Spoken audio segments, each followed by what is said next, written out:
In the Company of Charity is a podcast by the Daughters of Charity of St. Vincent de Paul. Each episode will be discussing the church, society, and service to others, all through the lens of the spirit we've received from St. Vincent de Paul, the Saint of Charity. Join in the conversation by sending your comments and questions to companyofcharity@gmail.com. All right, here we go. Welcome back to the podcast, everybody. Hi, Thanks for everyone. listening today. I'm here with Sister Elizabeth. This is Sister Liz also.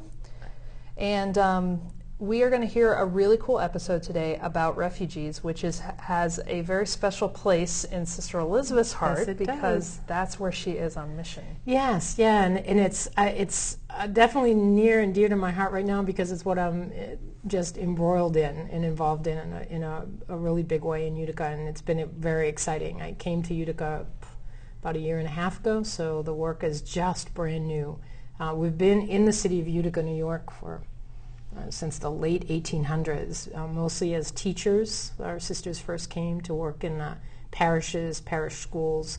But then as time went on and the city became more and more depressed, and the poverty is pretty extreme still in this area of Utica. Anyone knows Utica, New York? We're in the Cornhill area, right outside what was once the St. Francis Parish, St. Francis de Sales Parish, which has now since closed. So there was a lot of poverty, a lot of depression, a lot of, it's in the Rust Belt area, so a lot of factories were closing, and just the changes in the economy and in the world and the church. And so it's a lot of depression. And the city reached out to the refugee community and became one of, I think, just 20 cities that is a resettlement city for refugees coming out of refugee camps and other areas that are involved through the UN. So we're not necessarily talking about immigrants or documented or undocumented immigrants. These are refugees identified as refugees, people crossing borders. That's the basic definition of a refugee, is someone who leaves their country and crosses a border. They've fled violence, persecution for religion, gender, political reasons, and they're fleeing really for their lives. So in the center of the universe, so to speak, in Utica, New York, look it up on a map. Yeah, that's right in between Albany and Buffalo. Where are these refugees coming from? The refugees that we're seeing right now, and we are post travel ban, and so we're seeing mostly people from the Congo.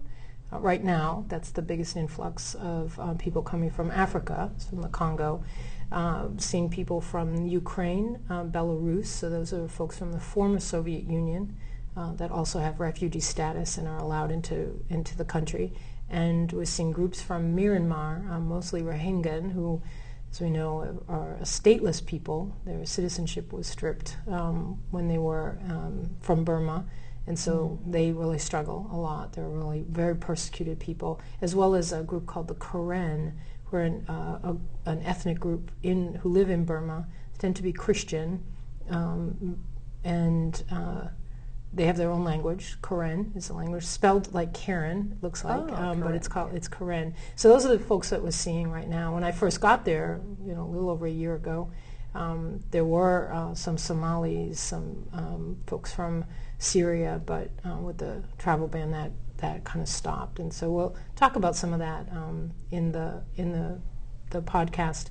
I'm in the company of Jen Sislevich DiCaprio, who is the I always say vocation director. It's like, hopefully we'll just... It's in your head. Yeah, it's in my head. She is the volunteer coordinator at the Mohawk Valley Resource Center for Refugees. And so that's where I've been volunteering, and you'll hear more about the center itself. But it's a really exciting thing because it is a new work in an old mission for us. And that's an exciting thing because sometimes, when we find that we no longer need to be in a place because either the schools have moved on or we're no longer serving the poor there in the same way, maybe the economy has changed. And in this case, it's still an area of great poverty. But the schools are much smaller now, again, because the population has changed. But we've really been able to find another group and looked, I think as our community always tries to do, is to seek out who are the most abandoned, who are the most ostracized, who are the most needy in our community. And so right now, the work with newly arrived refugees. So newly arrived means they are just getting off the plane. Yeah. They are literally stepping on American soil for the first time. And a lot of them have not had running water, or they've been living in camps for many years. Right now, most of the Africans that are coming, the Congolese and the Karen, are mostly coming from camps in Thailand, Malaysia, for those coming out of Burma, and in either Burundi, Tanzania, for those coming from the Congo. Most of those coming from Ukraine or Belarus are either internally displaced or they've passed into another country, but they're not in a camp. So they're living in kind of urban areas. But so that's very different, So it's an exciting episode, I think, and exciting work. It's really exciting, I think, because of the newness for me too. It's not a And good on Utica and the people of Utica for being welcoming. Amazing, to them. Yeah, it's really amazing. And in fact, they're such a good example of how being welcoming to the stranger does nothing but build up the community. It literally has saved and pulled this community from the brink of just could have been a devastating economic depression. It really has helped entrepreneurship. It's been over probably 30 years, and again, we have some of the original groups were Vietnamese and Bosnians. So when you think it's 20, 30 years ago, right. And so in those years, they've seen great diversity of people coming. It's a sad testament to the world that we continue to have persecuted people, but what a blessing it's been, to be able to welcome these people into a place that's safe, into a place where their children can thrive, where their communities can regroup. You see kind of many of the Congolese will start to move and live together, and then help one another. It's a really beautiful thing, and see that with the Karen and the others that, and then they open businesses and they're able to live in the community. It's really great. It's just it's an exciting thing. So if you ever get to Utica, come check me out, and I will show you around. Sister Elizabeth Grime, and we'll go out everybody. for some Bosnian food, and we'll do all kinds of things. So, well, we hope you enjoy this episode. We hope you enjoy it. Before we get into our segment, this is just a heads up to let you know this is part one of a two-part conversation that I have with Jen regarding refugee resettlement. I am in the company of Jen Cislevich DiCaprio. Jen and I met about a year and a half ago when I came to Utica, New York, somewhat as a volunteer, and I met Jen through the Mohawk Valley Resource Center for Refugees, where I came and kind of presented myself to be a volunteer. Jen was the volunteer coordinator at the time, and so we're going to be talking today about her experience in the resettlement process for refugees, maybe a little bit about Utica as a town that has welcomed refugees, and how the Mohawk Valley Resource Center for Refugees has really been kind of a resource and an oasis for many refugees in our community here in Utica. So I welcome Jen to our podcast today. She's one of my favorite people to be in the company of. And so Jen, would you just tell us a little bit about yourself, how you got started in refugee resettlement especially? Sure, and thanks for having me. So I have been at the Mohawk Valley Resource Center for Refugees, also as I will refer to it, MVRCR, because it's just a bit shorter, for a little over 5 years now. I actually started interning there and volunteering while I was in college, and ended up actually leaving there for a little bit. Actually, after college, I got a job as a AmeriCorps, where I did research on entrepreneurship in the refugee and immigrant community I didn't know here that. in Utica. Yeah, yep, it was really cool. So I was doing a lot of research, talking to people from the refugee and immigrant communities about what their needs were, what they wanted to do, business ventures they wanted to start, or how they wanted to expand their businesses, and then also working with different service providers in the community to kind of see how they could better reach these communities. So it was a year-long research project, and then after that the funding ended for that. So I was really lucky that the literal next day after my job ended with AmeriCorps, I actually started as a volunteer coordinator at MVRCR. So I coordinated volunteers for quite some time, and then just recently changed positions at the agency, and now I work in the resettlement department, more specifically doing kind of logistics coordination for our resettlement program. So that's a very wide ranging position. Yes, it is. I'm well aware of that now, how wide it is. So just lining up, medical and healthcare needs, transportation, working with the volunteers that work in resettlement, and all sorts of things. So, well, that's, it's funny. I said to Jen before we even started our interview that I've known her now for a year and a half, but I didn't really know how she got involved. And so it's always good to kind of hear how someone comes to the place where they are. I am really grateful that you were the volunteer coordinator at the time, because you really helped me become more comfortable in a community that I wasn't very aware of prior to coming. I'd been with homeless people most of the time, and so coming to a community where I didn't speak the language that anyone else spoke, I didn't always understand the cultures. As a volunteer coordinator, you really helped me to be a little bit more comfortable.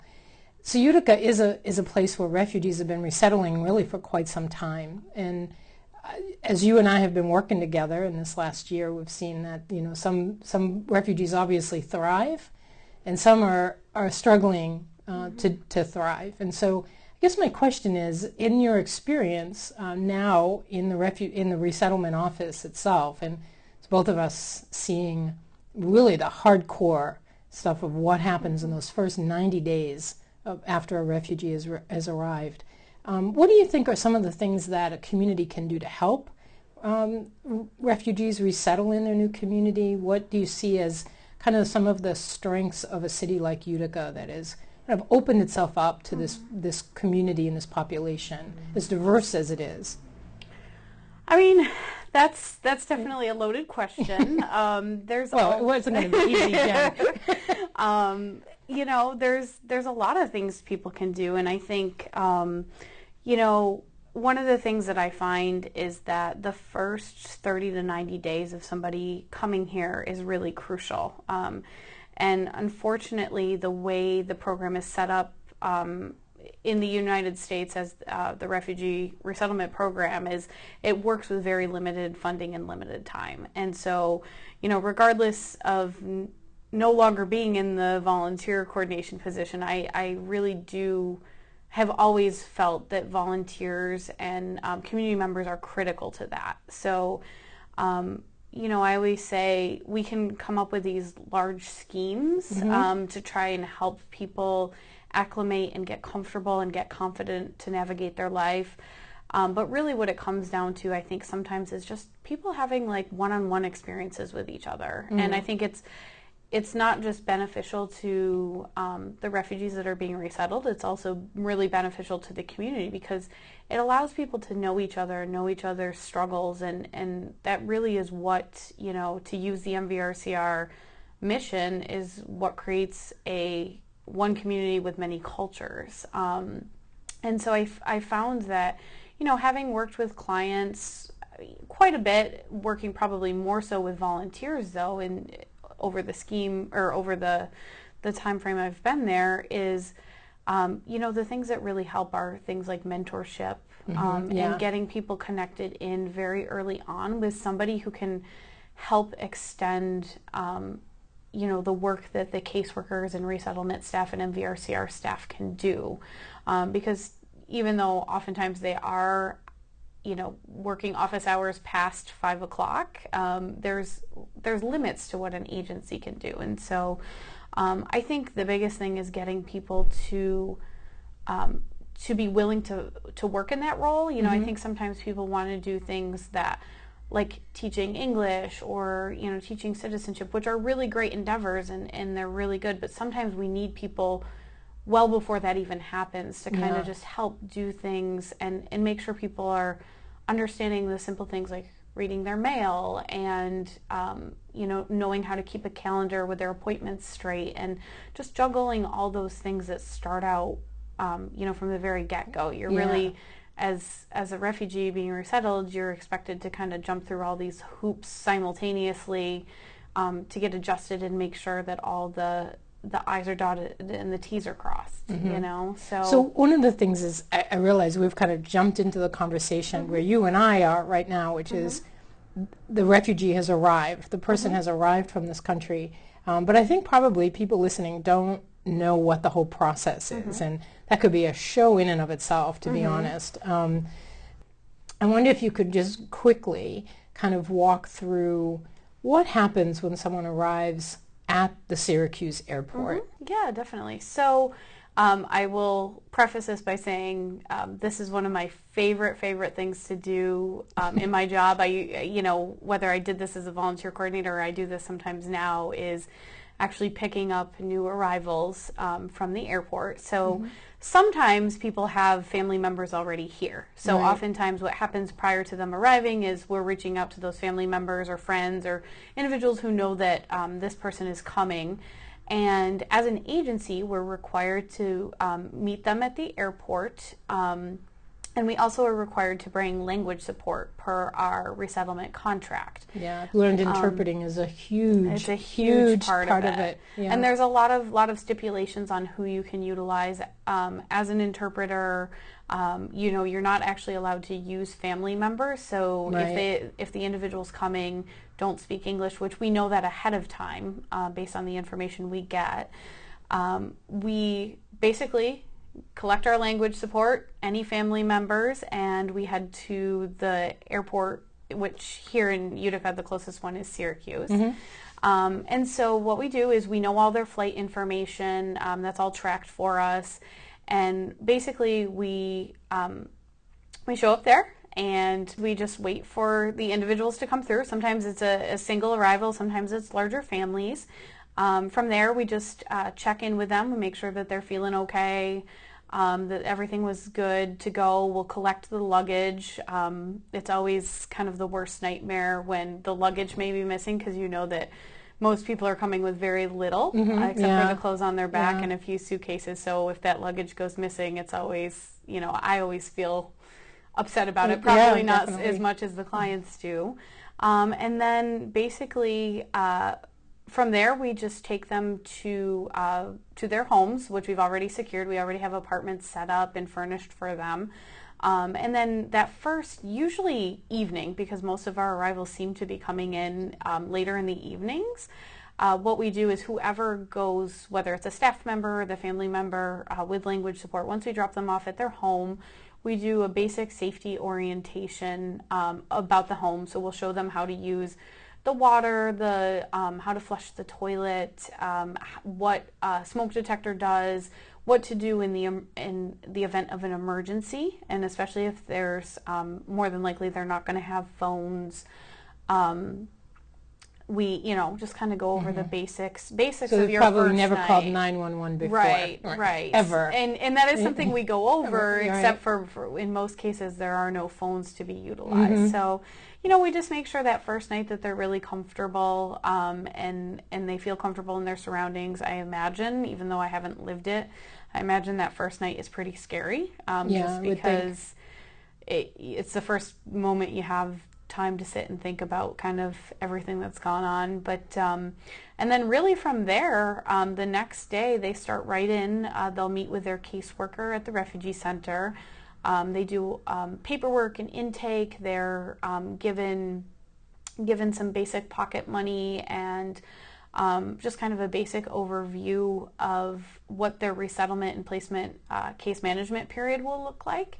And then from there, it's just everything that has to get done in the 30 to 90 days, and then they're essentially on their own. Yeah, it's a frightening process, really. I think in some ways exciting for the clients when they arrive, because some of them have been in camps or have been displaced for close to 10 years for some. I mean, it's not as though they've just escaped a war episode and have been whisked to the United States into some kind of safety. They've been living for many people in situations that were Very precarious situation. very precarious, and they had escaped. I mean, they Yep. had to escape violence with their children and probably very little else. So it's always astounding to me when someone arrives that you can see almost a kind of deer in the headlight look because everything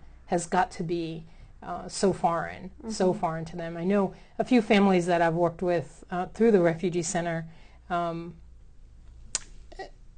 just even using the lights, using toilets and things in which we can always get kind of caught up in those cultural things or those mechanic things that are happening. But what do you see as some of the other ways in which someone who's just arriving here really might find that the United States is not all that they thought it was going to be? And that to me is sometimes one of the biggest things, is trying to help people navigate what they thought they were walking into and what's actually here. And so you talked about the paperwork. I know they've had a lot of paperwork before they left, but the paperwork when they come, to me, is just astounding. Yeah. Having walked through now that process with a few of the newly arrived folks, it was astounding to me what kind of paperwork is still out there that has to happen. Yeah. Yeah, I mean, I one of my favorite stories actually of this was picking up a family probably maybe 2 years ago. And, I think a lot of times perceptions, and I've seen this, traveling abroad before, and what people's perceptions of the United States are. And it's always very interesting because I find, people are surprised. I think they think the United States it's one of the richest countries, and so, the streets are paved with gold. And for many of us, we know that's not the truth. I mean, I grew up in a lower working class family that, granted, I had safety and security and a roof over my head, and I was never hungry, but it doesn't mean that, money grows on trees here either. And so I think that perception is that's sometimes the overarching part of it. But, a couple of years ago when I picked up this family, and it was very interesting because we pulled into the city of Utica, and I think they were kind of shocked. I think in some ways, first of all, they had mentioned that they thought it would be like New York City. Yes. So Utica is definitely not New York City. It's a close second, but I do think, they were kind of surprised at, poverty. So I've seen people who have witnessed, homelessness, and they're surprised. They're very surprised when that happens. And one of the things that I constantly find that people are surprised by is the fact that many people here have to hustle to survive. I mean, this community itself is a very impoverished community. Utica, you mean? Utica, it is, Utica, this area, the Mohawk Valley and Oneida County. And so I think, people are surprised sometimes maybe by the look of the city, although I find it to be absolutely lovely. I also think, one of the things that I find is people are always surprised when I tell them that I actually work 2 jobs. They don't expect Americans to have to work or hustle like that, but really the reality of it is that we do. And I like to be able to tell that to people so that they know, that they understand that, like, even some of us who were born here have to continue to hustle. And so I think that's something that's always interesting to people, is that they have this perception about what the United States looks like, and even though we are a very rich and wealthy country, like, there is a lot of poverty, and there's a big divide. One of the things I realize, I work with you at the cultural orientation, which is something that they've experienced before they left, and then again have it within 30 to 45 days of their arrival. Cultural orientation, as you know, of course, is helping people adapt to just the culture, just the actual day-to-day living. And so it involves things like explaining to someone our healthcare system. Well, I don't even understand our healthcare system, but we either. have to try to explain it to people who might never have seen a doctor Yep. in the what we would term the traditional sense or the Western sense. The preventative sense of the, even. oh, exactly. About laws and regulations. And I said, I realize, and I have learned, that the depth of what someone needs to learn when they come, we start off often just with driving laws, because just walking across the street can be an adventure. Yep. Between trying to understand how cars work and what kind of laws that need to be followed, like speeding. So I do often share a story about a speeding ticket I got, and that always makes them laugh, because they think, oh, they really do give tickets out. And I say, oh, and they're expensive. Yeah. You know, it's not cheap. But some of the other things I realize is, as we go through that, is that it's not that. And sometimes I think we can feel like people just don't know. They can't know, and I find that I'm often trying to tell people who don't have experience with people who are trying to resettle into another country, into another culture, that it's not that they just don't know; they just haven't experienced, and so it's really not a lack of knowledge. Exactly, yeah, and so trying to help somebody re-experience things, or to experience them for the first time. So to move from a bartering system, you know, where you grow the food that you eat and then everything left is used to barter for the other things you need, to move into then a monetary system where you have to earn money in order to pay for the things. It becomes a very deep experience. It can be quite frightening for some people, but for others, you can see they're almost excited about it. What I realize, though, and I think that some people might think, oh, they want Hollywood, they're thinking about what movies have shown them. Very many people have not seen any or very many movies about the United States. Mickey Mouse is not the first thing they want to see, you know. They're astounded by the amount of space that they have, and that to me is always an interesting thing. Just one quick story about one of my favorite experiences was driving somebody back to Syracuse for a doctor appointment. He asked me about the animals that would be, so you imagine a highway, of course there's trees everywhere. I was asking about what animals would be in those trees, in the forest was what it looked like. And he asked if there were elephants, he asked if there were other big cats and, you know, lions. I said, oh, no, it's nothing like that.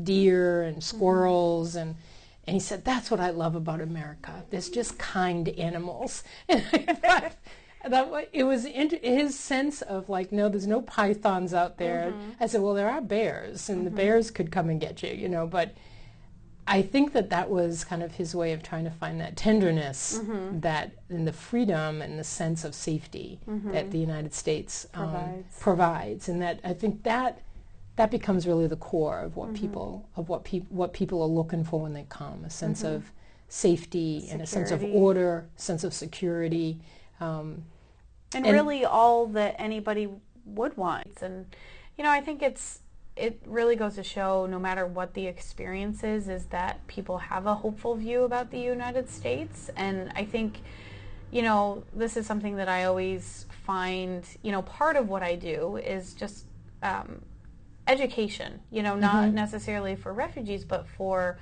other individuals, whether it's people in my own family, community members who just don't understand what the process is. And there's a lot to it. So it's not necessarily expected that people are to know this, but I think, you know, when we talk about safety and security, I think my experience is that, you know, people just want a place where they can lay their head at night and know that their children are safe and that they're safe. And I don't think that that's anything different than any of us want in our lives. And I think that's really what I find is really important, to make sure that people understand that. Our conversation continues in the next segment of In the Company of Charity. And now it's time for Vincentian Pulse. I was doing some reading, some poetry reading. I was reading from Rilke's book of Hours, Love Poems to God. That's Raina Marie Rilke. It's translated by Anita Barrows and Joanna Macy. It's just a great book of poetry.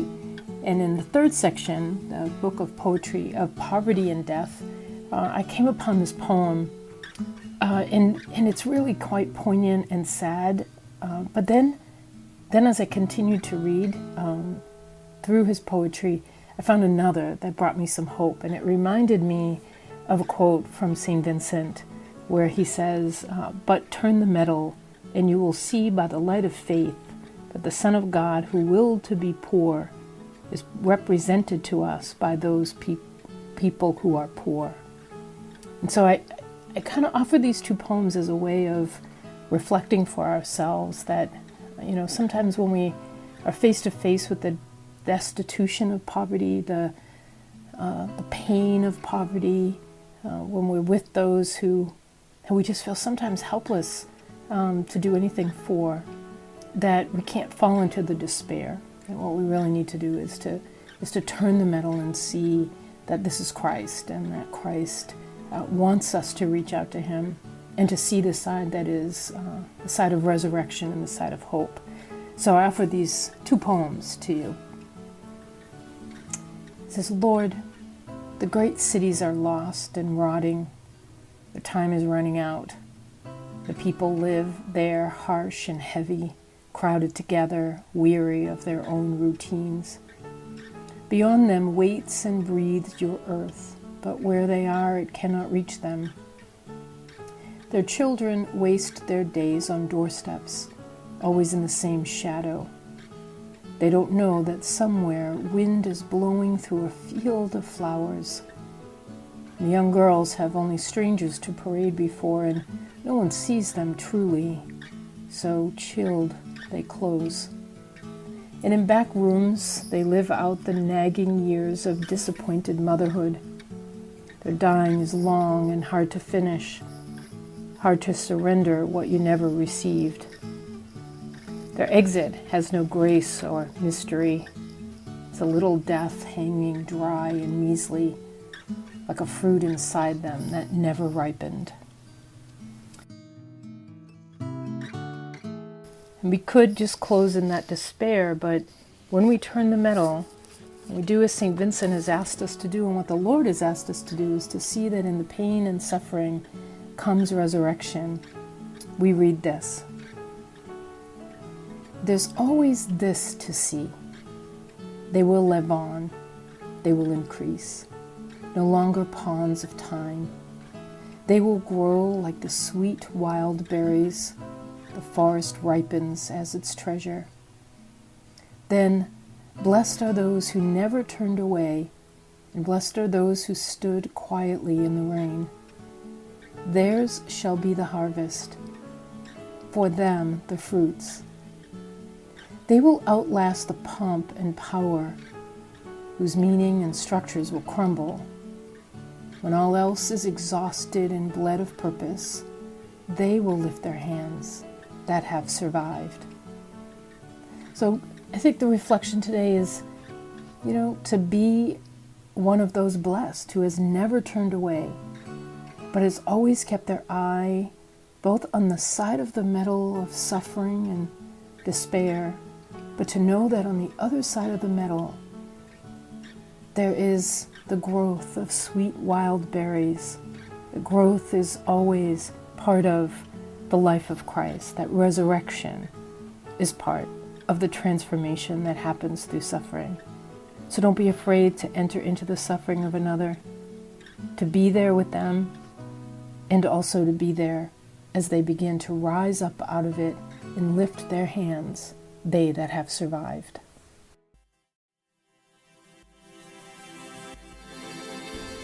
Thanks for joining us on the Company of Charity podcast. We'll see you next time.